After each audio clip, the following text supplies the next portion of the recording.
Doing okay. Welcome back to Roberts & Co. Welcome back to London. Just trying to think where we were there. It's less than a week till Christmas. That's why I had to think where we were. I've lost the plot at this stage. It's nearly over. The last posting dates are now. So, but it doesn't stop. It motors on actually. Christmas online shopping used to end on Christmas Day, that was it. But now there's a lull because people aren't, the delivery dates the way it falls this year.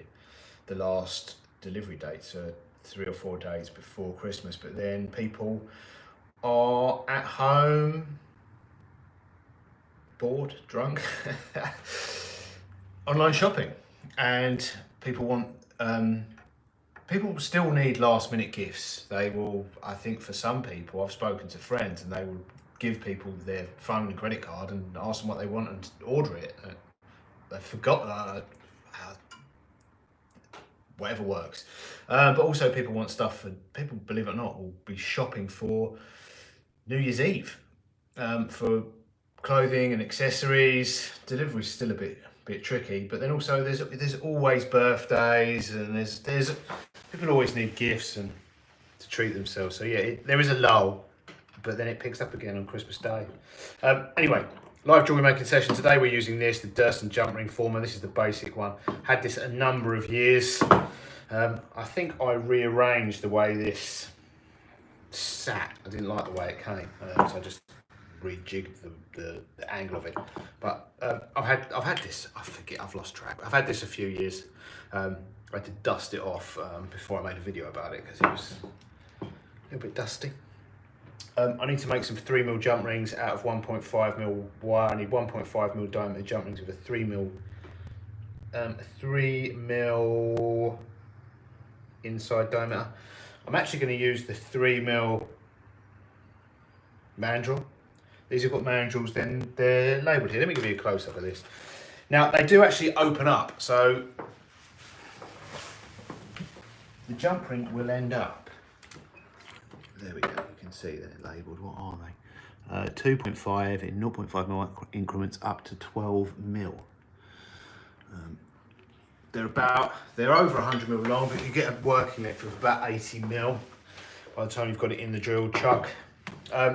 Because they're going at an angle, I think that them going at an angle makes them slightly smaller, but then they do open up, which makes them slightly larger, but then you have to saw them off, which makes them slightly smaller again. So you actually, more by luck than judgment, you do end up, depending on the saw blade you use, and I will often adapt the saw blade I use to get the fine adjustment. Use a really thick saw blade.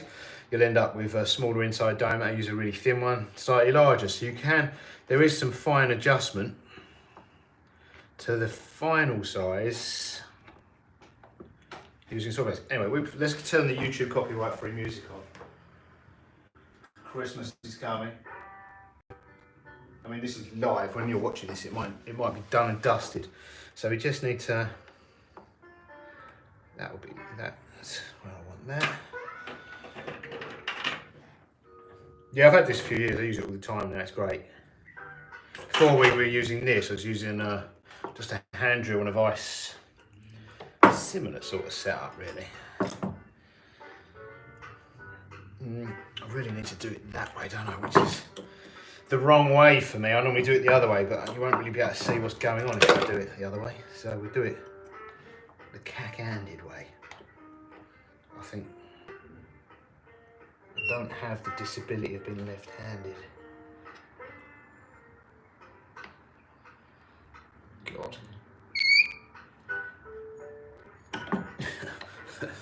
As you can see, I've really wrecked that.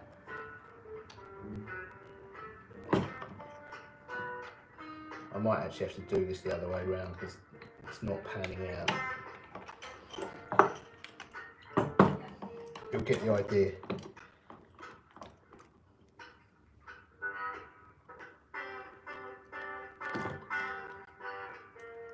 That will tighten back on.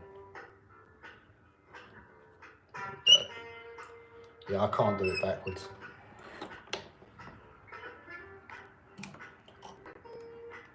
It's normally easier than this to do it. It's only because I've wrecked it trying to do it with my non-dominant hand, first of all. Now I'm making it look really difficult.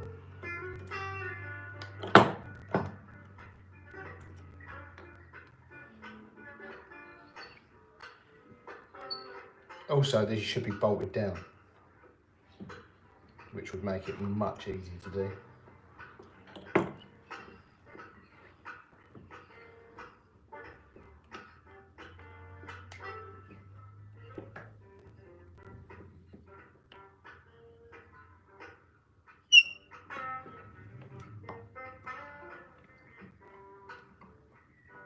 Yeah, I got off to a really bad start with it.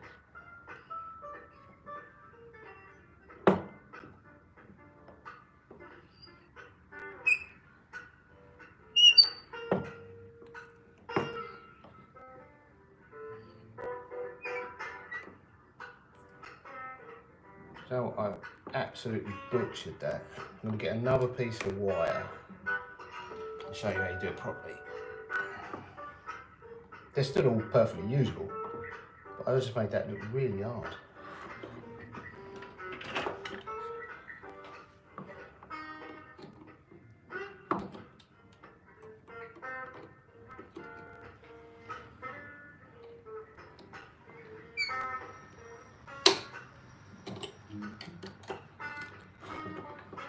That's how you don't use a jump ring former. Let me give it some more one.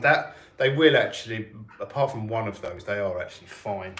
But let me get some more 1.5mm wire. We'll do a proper job.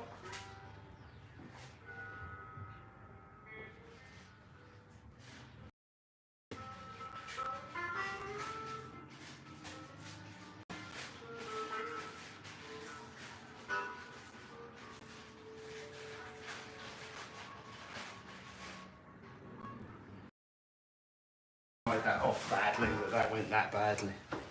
Right, more 1.5mm wire.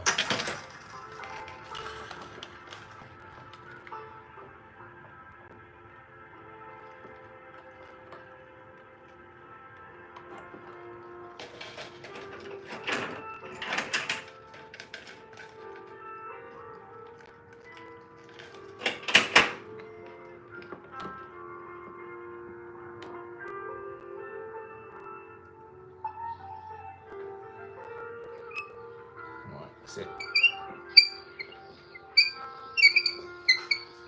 See that?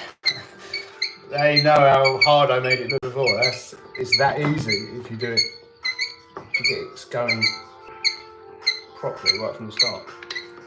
That's how easy it should be.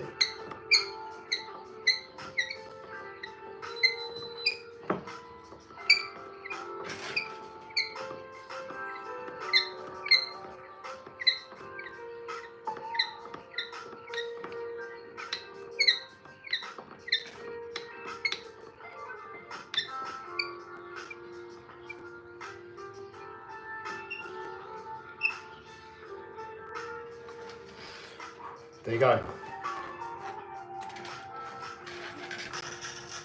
That's the right-handed version, and that's me trying to do it left-handed.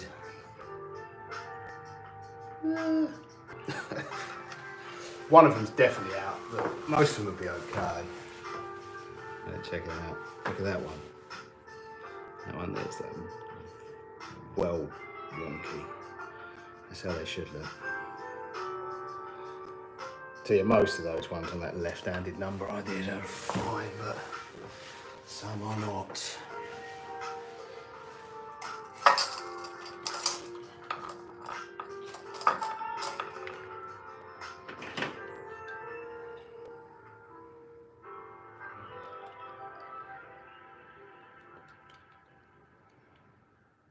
Right, now we need to saw them off. So for that, I'm just going to use a saw blade. We'll run through them. I'm just going to do this little one because this takes quite a long time actually. And if you adjust the thickness of saw blades you're using, like I was saying earlier, you can adjust the inside and outside diameter of the ring. So I'll just chomp through this little one. That one will probably take 10 minutes.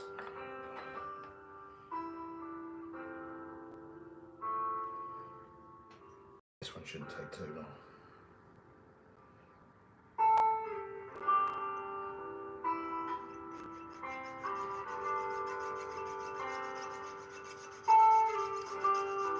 What you've got to be careful, you've got to cut at quite an angle. So what you've got to make sure is that you're not cutting the inside. As you go through them, you've got to make sure you're not cutting the inside edge of the next ring.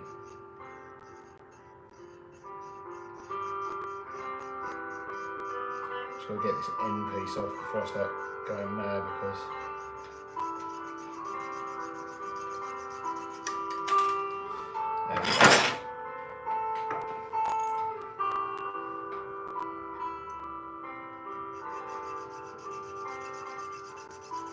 you can get these with cutting tools, but I'm not sure how.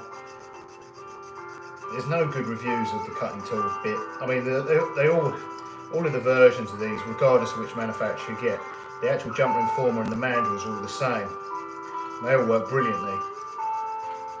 All the different manufacturers have different cutting tools, and none of them have good reviews, whether that's because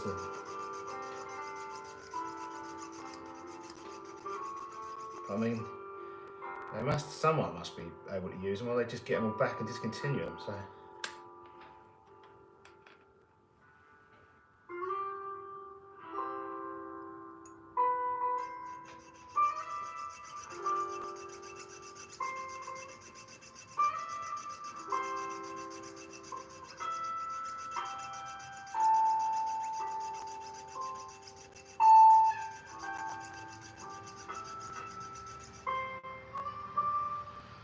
For some jump rings, we do buy them from bullion dealer.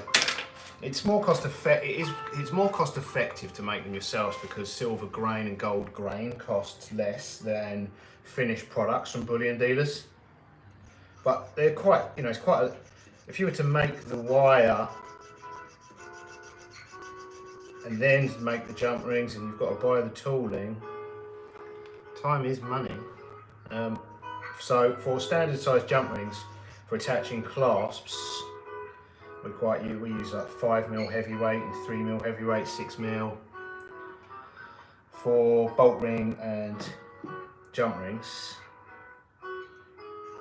quite often, it's all responsibly sourced from the same bullion dealers, but I'll quite often use machine-made jump rings. It really just saves time. It's just because we don't have enough hours in the day to do it. I mean, ideally we'd make everything in-house.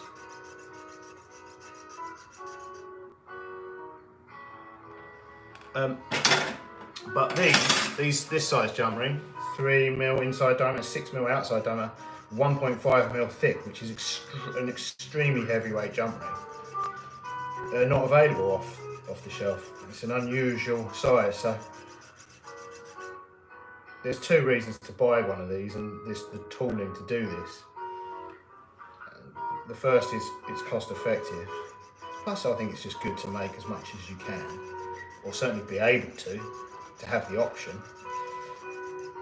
But the other thing is,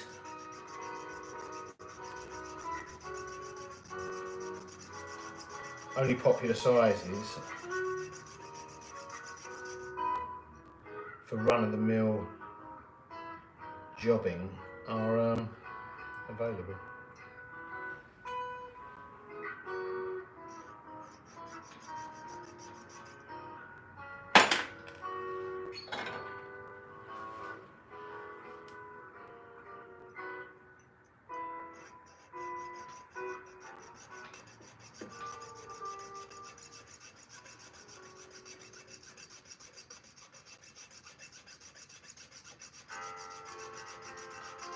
You also might find that in some alloys, I would imagine if you want 9-carat red gold jump rings, there'll be a far more limited selection of sizes available than there are in sterling silver or 9 yellow, for instance.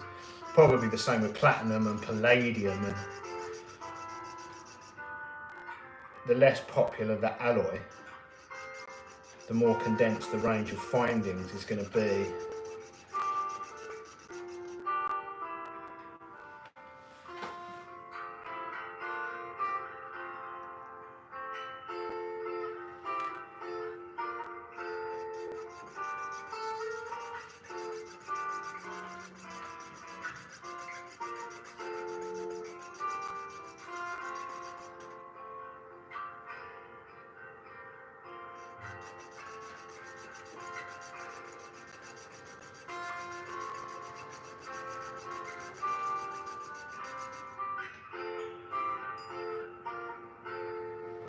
But yeah, I'd say to pay for one of these, you're probably at the minute, at today's prices, I reckon you're buying grain, like you're probably, what are you paying for?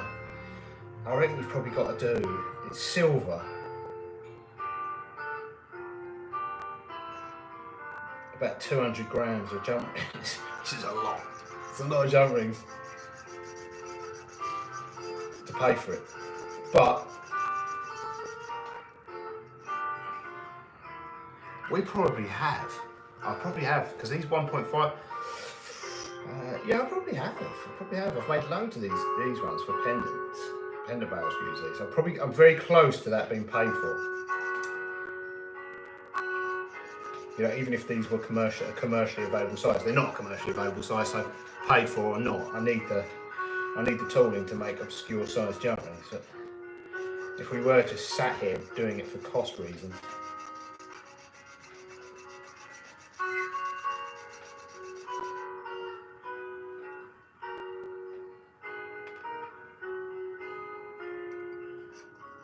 I might have made a significant dent in the purchase price.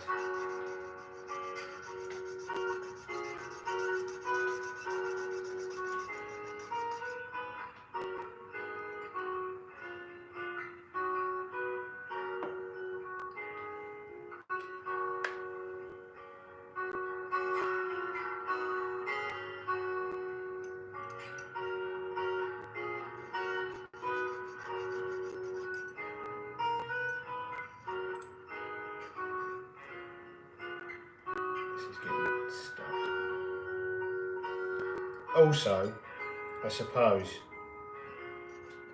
you've got to do this, you're going to want to be relatively experienced soaring, because this will be real frustrating. For a beginner to do this would be, you know, even when I know, you know, when I was a beginner, we're all beginners, absolutely. Using jeweler's piercing saws is it's something that just takes practice. You can watch all the videos and read all the books you like. It's just it's a muscle memory thing. And yeah, this is going to be. I can see you breaking a lot of blades. I mean, I can even now still feel when the blade's about to snag and break. And at this end, yeah, back in the day, I'd have gone for a whole pack of blades by now. They do have a tendency to want to snag on these. Because you really, and part of that is because of the way I'm holding it, and there's really no other way to hold these other than your fingers and your thumbs. You could try sticking them in. I think you just crush them trying to use any kind of tooling other than your fingers and your thumbs. Right, as you can see, chomping through that little bit took that long. Chomping, I've now got a saw for all that lot, but I'm not going to bore you with that. But it's the same process. We'll just take that off the mat. I'll leave it on the mandrel as long as possible. It will start falling out eventually, just to give it some rigidity and stop me bending it. But yeah, that is the next task. Let me give you a close-up of the jump rings. But that's how we make jump rings of any size. You can just use the mandrel will adjust the inside diameter of them, and then you've got to add double the thickness of the wire for your outside diameter. So there we go. There we have, this is 1.5mm sterling silver wire. So the inside, we used the 3mm mandrel, 3mm inside diameter, 1.5 times 2. So these will have a 6mm outside diameter. And like I was saying earlier, because of the way they go on at the slight angle, I think that would make, because they're on this slightly angled, does that make them bigger or smaller? I'm gonna guess that makes them, it might make them bigger, mightn't it? It might give them a slightly bigger inside diameter. But then you're sawing them off, which is in turn reducing the inside diameter because you're cutting a piece of metal out.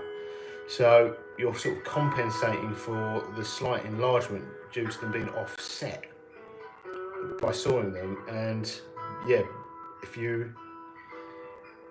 that's how we adjust, because I need these to, these actually go on a piece of 3mm rod to make our T-bar pendants. That's what these are. So these are actually going to go on 3mm rods. They need to be exactly 3mm. They can't be any bigger because you end up with a gap, and if they're too small they wobble about, so they have to be exactly. And that saw blade I've got in there, which I think was a 3, like every batch of these is slightly different, but I did make the batch of these yesterday, so I know the saw blade in there is right. So if we had an 8.0 in there, really fine saw blade, they'd be bigger. You stick a size 3 or 4 blade in there, you end up with you can finely tune the actual size which we need to do. I mean, if you were just using them as to attach a bolt ring, if these were smaller wire, you know, I mean, even for making chain links, it's obviously going to be, as long as they're all uniform in size, which they will be when you do it with your dominant hand, they're all going to be, as long as you're doing it and they're the correct outside diameter, you know, plus or minus a fraction of a mil, they're all going to be a uniform size, so they'll be fine for chain links, for instance. But it's just because I need a very precise inside diameter that I'm using different saw blades to really fine tune.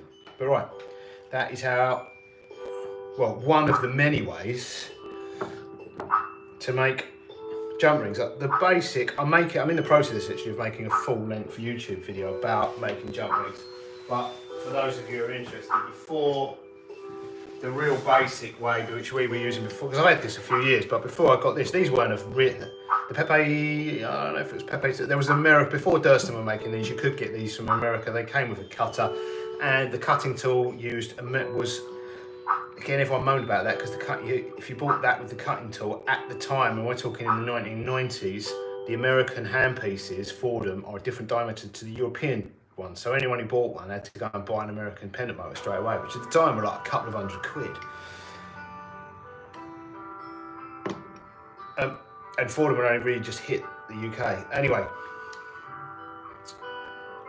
that was the basic setup. You just stuck a hand drill and a vise. And then, because these didn't cut, like this is a hand drill you buy from a tool shop for about a tenner, 15 quid. And then you had to sort of use old nails and bits of offcut, because luckily now online, you can buy sensible, you can, you know, go on online marketplaces and you can buy one short lengths of metal like this. Back in the day, if you went to a metal broker's, they wanted to sell you 3 meters and they had limited sizes. So yeah, we were using bits of old burr, bits of nail. The thing that's really good for oval is still to this day, because oval steel is quite challenging to find. Flooring nails, traditional flooring nails are oval, and they're available in quite good size range for jewellery making, but they're really difficult. It's actually very difficult to get. You can't just slide oval jump rings off the mandrel. What you have to do is you have to wrap a piece of paper around the mandrel, almost like use paper glue and glue it and hold it down if it won't, but you need paper around it. You then wrap that around it and you then torch. You have to do it, they just will not come off.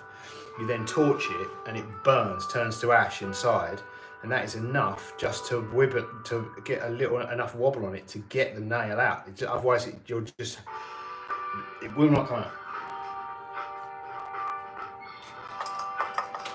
Right, I'll give you a finish on a close-up of these. That's the Durston Jump Ring tool, Jump Ring Former.